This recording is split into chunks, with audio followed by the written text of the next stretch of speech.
Assalamualaikum warahmatullahi wabarakatuh.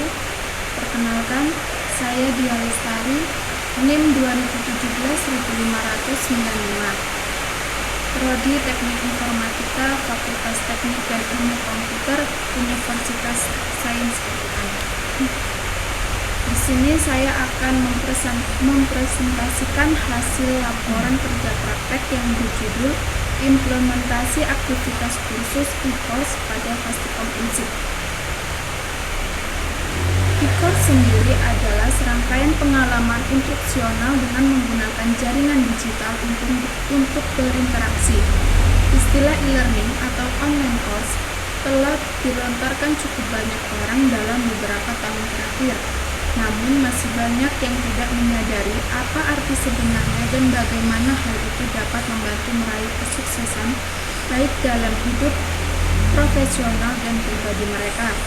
Banyak platform teknologi pendidikan yang hanya sekedar mampu mengirimkan file, tapi sudah disebut sebagai belajar online atau kursus online. Padahal kursus online atau belajar online lebih daripada itu. Setelah mengetahui hal tersebut, maka penulis mendapatkan solusi pemecahan dari permasalahan yang ada dengan mengimplementasikan sebuah aplikasi e-course berbasis website agar jalannya proses belajar mengajar dapat berjalan dimanapun dan kapanpun. Hal tersebut juga melatar belakangi penulis untuk membuat laporan kerja praktek dengan judul Implementasi Modul Aktivitas Kursus e-course pada Fastikom Unsik.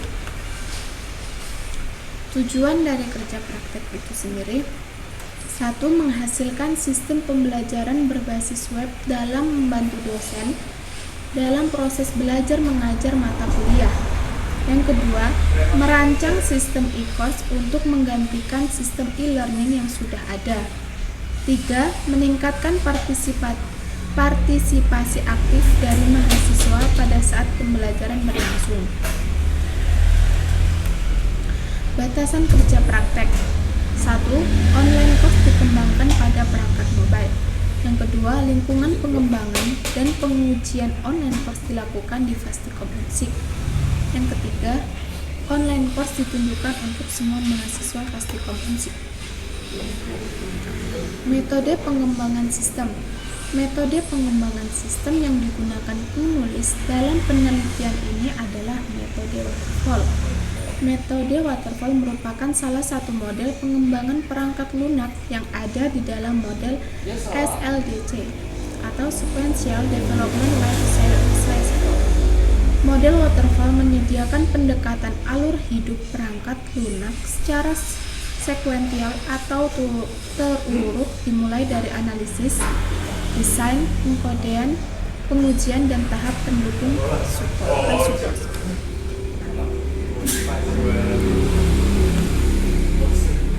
1. Requirement Analysis: menentukan permasalahan yang dialami oleh masing-masing pengguna, serta merumuskan informasi yang dibutuhkan untuk dapat menyelesaikan permasalahan tersebut. Pada proses ini dilakukan dengan mewawancarai teman-teman penulis tentang apa saja yang kurang dari situs e-learning Fastikom Unsik yang berjalan saat ini. Dan secara pribadi, penyampaian pendapat tentang apa yang harus ada dan dirasa harus ditingkatkan pada situs e-learning Fastikom Unsik yang berjalan saat ini dengan UML. Yang kedua, desain sistem merupakan tahapan lanjut dari tahapan analisis, di mana dalam tahapan ini disajikan desain dari aplikasi seperti desain database yang akan diterapkan ke dalam sebuah sistem.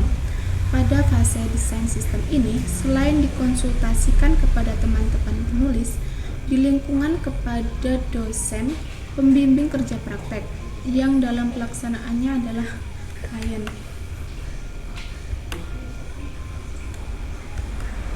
Yang ketiga, implementation: melakukan persetujuan rancangan sistem dengan para pihak terkait.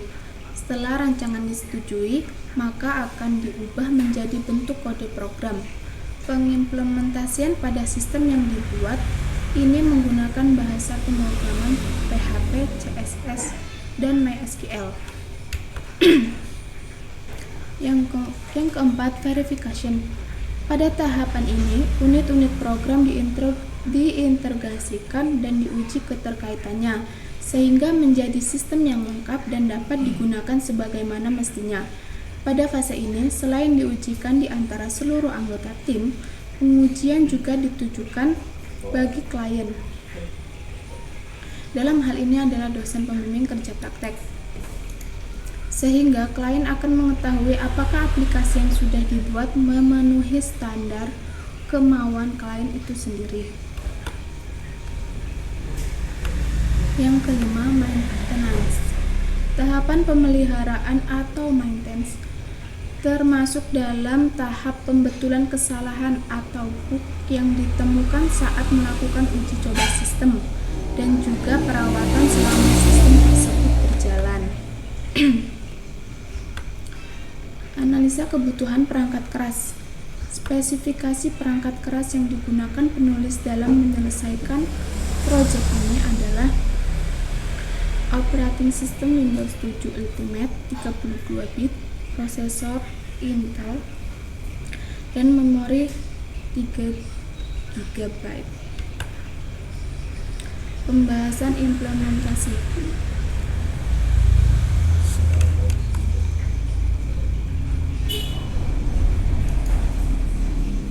Sini saya akan membahas implementasi, yaitu ini halaman awal dari e-course atau halaman muka. Jadi di sini user harus mendaftarkan email terlebih dahulu, masukkan username lalu password, terus login. Nah, ini adalah halaman awal dari e-course. Di halaman awal terdapat profil, kuliah, tugas, dan KHS, dan terdapat profil user. Nah, di sini ada nama, alamat email, kata sandi, kota asal, dan alamat.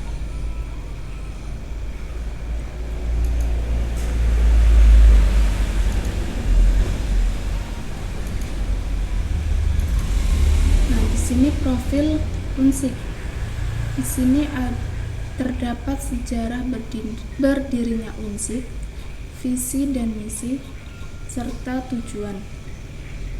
Lalu di kuliah terdapat daftar kuliah, ada 8 mata kuliah yang bisa dipilih,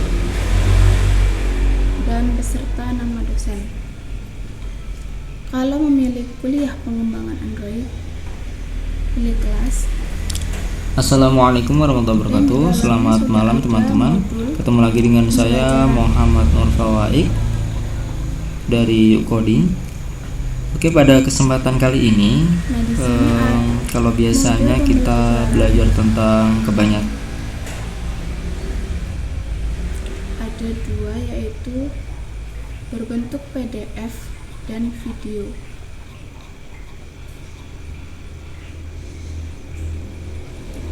Bagi mahasiswa yang malas membaca, bisa langsung lihat video pada modul. Lalu di tugas, sini dosen akan memberikan tugas,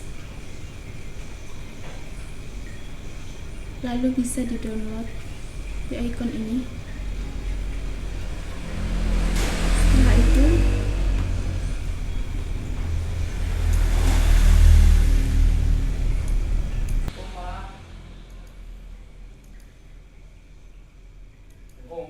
di halaman ini,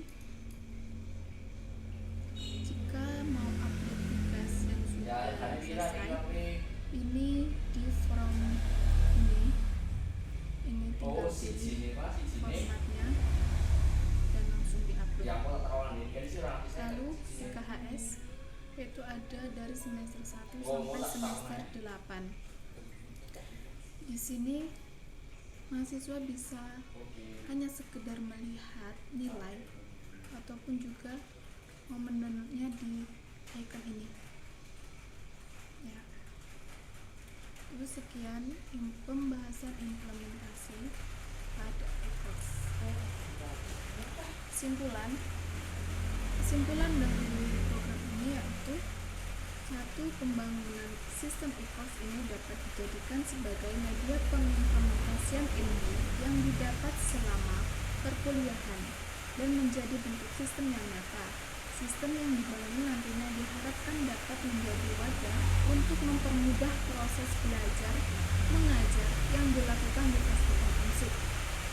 Kedua, dari hasil pengujian sistem dapat disimpulkan bahwasanya sistem bisa mempermudah user memperoleh materi, tugas, beserta hasil akhir dari proses pembelajaran. Cukup sekian dari saya dan terima kasih. Wassalamualaikum warahmatullahi wabarakatuh.